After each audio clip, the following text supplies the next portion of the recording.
বর্তমান ডিজিটাল যুগে ইন্টারনেটের ক্রমবর্ধমান ব্যবহারের সাথে সাথে সাইবার অপরাধের ঝুঁকিও প্রতিনিয়ত বাড়ছে।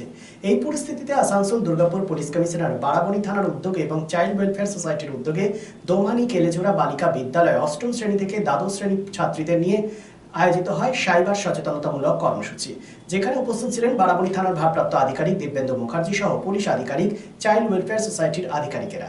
ফেসবুক, ইনস্টাগ্রাম বা হোয়াটসঅ্যাপে ব্যক্তিগত ছবি, ফোন নম্বর বা তথ্য অপরিচিতদের সাথে শেয়ার না করা, মেসেজ আসা সন্দেহজনক বা অজানা কোনো ওয়েব লিঙ্কে ক্লিক করা, বিপদ সচেতনতা এবং কিউআর কোড ও স্ক্যানারের সময় টাকা লেনদেনের সময় সতর্ক থাকা, লটারি বা ভুয়ো পুরস্কারের লোভ দেখিয়ে কল বা ভুয়ো ব্যাংক কর্মী সেজে ওটিপি, পিন এবং সিভিভি যেন না দেওয়া, এই সমস্ত বিষয়গুলি নিয়ে সচেতনতামূলক কর্মসূচির আয়োজন করা হয়।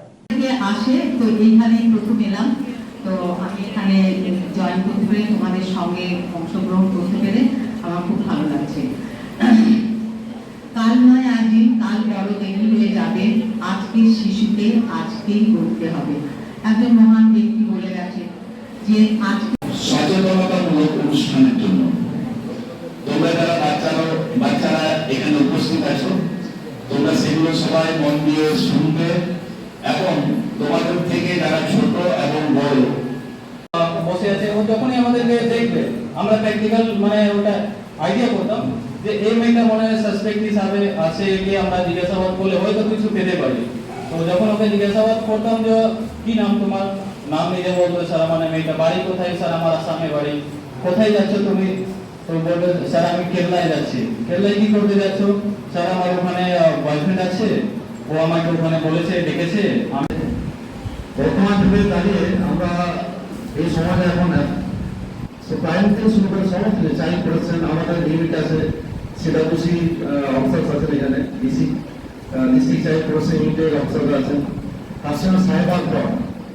বর্তমান যুগে আমাদের চ্যালেঞ্জিং ব্যাপার সাইবার ফ্রড।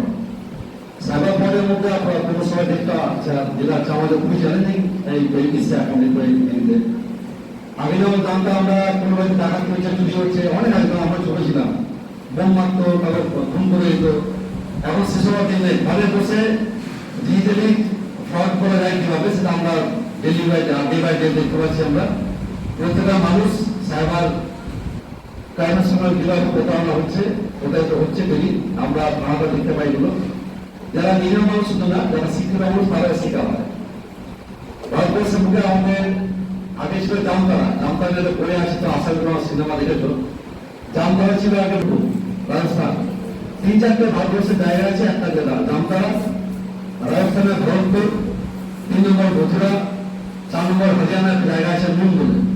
তো এইসব জায়গা থেকে সাইবার ফ্রডটা বেশি হয় এবং ডেলি আমরা দেখতে পাই মোবাইলে বেশ কিছু মেসেজ আসে, বেশ কিছু লিঙ্ক আছে, হোয়াটসঅ্যাপ, ইনস্টাগ্রাম আমরা সবাই ইউজ করি। সেই নিয়ে আজকে আমাদের আলোচনা সভা আর কি, যাতে সাইবার ফ্রড হলে আমাদের কি করা উচিত। সেকেন্ড হচ্ছে আমাদের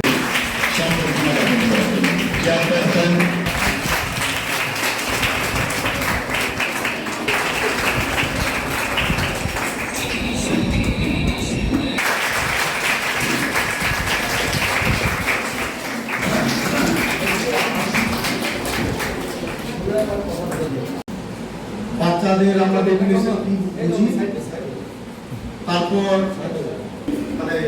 প্রচুর চাইল্ড ম্যারেজ হতো, অনেকটা সবাই মিলে কমানো গেছে। আর্লি টিনেজ প্রেগনেন্সিটাও অনেকটা হাই ছিল, অনেকটা কমেছে। এটা কিন্তু একদিনে হয়নি, সবাই মিলে প্রচেষ্টা নিয়ে। এবং স্কুল অথরিটি রয়েছে, স্কুল অথরিটি ডিরেক্ট বাচ্চাদের সঙ্গে ইন্টারাক্ট হচ্ছে প্রতিনিয়ত, সেখানে ওনাদের কতটা কমিউনিকেশন হবে সেগুলো নিয়ে আমরা আলোচনা করবো। সে চলে গেছে গিয়ে মা বাবাকে না জানিয়ে গিয়ে কি করছে, সে একটা টোটো কোনো লোকের সঙ্গে আলাপ হয়েছে, কারোর সঙ্গে সে বলেছে টোটো চালাবি, ও টোটো চালাতে চলে গেছে। এই সাইবার ফ্রড তোমাদের সঙ্গে হয় বা তোমাদের পরিবারের সঙ্গে বা বন্ধু বান্ধবের সঙ্গে হয়, ফার্স্ট কল 1930, সিভিল একটা আছে 1098, এটা আমাদের ম্যাডাম বলেছেন, সবাই তো নোট না এগুলো। সর্বোপরি যেটা আছে আমাদের বারাবণী থানার আপনার থেকে আমাদের ওমেন হেলথ এর সাথে করা আছে, একটু শোনা ভালো করে।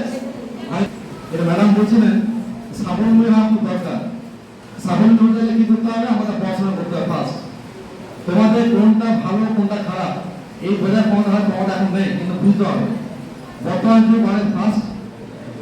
এই যে টিনেজ মানে কথাটা আসছে, টিনেজের যে অবস্থা থাকে, আমরা কিন্তু এই এজটা পার করে আসছি, কিন্তু বলতে দেবে নাই আমাদের মধ্যে আমাদের ছেলে হোক বা মেয়ে হোক, তোমরা এখানে বুঝতে পারবে যে আমার ভালোটা কি চায় কি খারাপ চায়। প্রথম পরিচয়ে কাউকে দেখলে না, জানলে না, চিনলে ফেসবুক হোক ইনস্টাগ্রাম হোক, তার সঙ্গে পরিচয় হলে কিন্তু আমার ছবি পাঠাও। আস্তে আস্তে হয়তো ডে বাই ডে আস্তে আস্তে সম্ভাবনা কি বলে থাকে, আমরা দেখলাম না, জানলাম না, চিনলাম না, আমার পার্সোনাল সমস্ত কথা শেয়ার করলাম না, তারপর ভরটা হয়। যাই হোক, এখন আমার সুইসাইডের টেন্ডেন্সি জানো বলে রাখবে, তুমি বলবে কিন্তু এগুলো আলোচনা করবো আমরা। আর কার কাছে গেছে? বেশ, একে বলে কোনো তুমি বলো। অধিকার বলতে কি বুঝি? আই বসো। হ্যাঁ,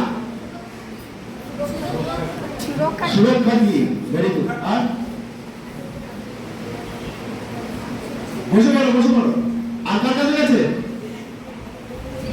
Lifeline Multi-Specialty Hospital boasts 500 beds across 1,60,000 square feet of build-up, featuring 7 advanced operating theatres, a digital cath lab, a state-of-the-art emergency and trauma unit, and a next-generation 3D MRI amongst a comprehensive basket of services.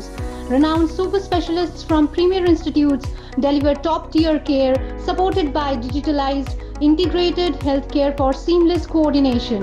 Lifeline prioritizes innovation and patient centricity, ensuring comprehensive top-class services. So for premier medical treatment, visit Lifeline Multi-Specialty Hospital, Kalipahari, Asansol, NH2 District, Paschim Bardhaman, West Bengal. শহর আসানসোলের Mohishila colony কার্যত একটি আধুনিক উপনগরী। আবাসন শিল্পের চাহিদা মেটাতে classic রিয়েলটরস আরও একটি প্রকল্প, তপতি এনক্লেভ G+5। তপতি এনক্লেভে আপনি পাবেন 3 BHK ও 2 BHK আধুনিক রুচিসম্মত মনের মতো ফ্ল্যাট। বিশাল কম্পাউন্ডে রয়েছে গার্ডেনিং থেকে শুরু করে parking plaza, 24x7 lift, electric, water service and many more. সবুজ প্রকৃতির মাঝে দূষণমুক্ত পরিবেশে নির্মিত হচ্ছে Tapati enclave. Tapati enclave Shimultala beside wax museum, 1 number Mohishila colony, Asansol. For more details contact 8391909997 and 9735120 312.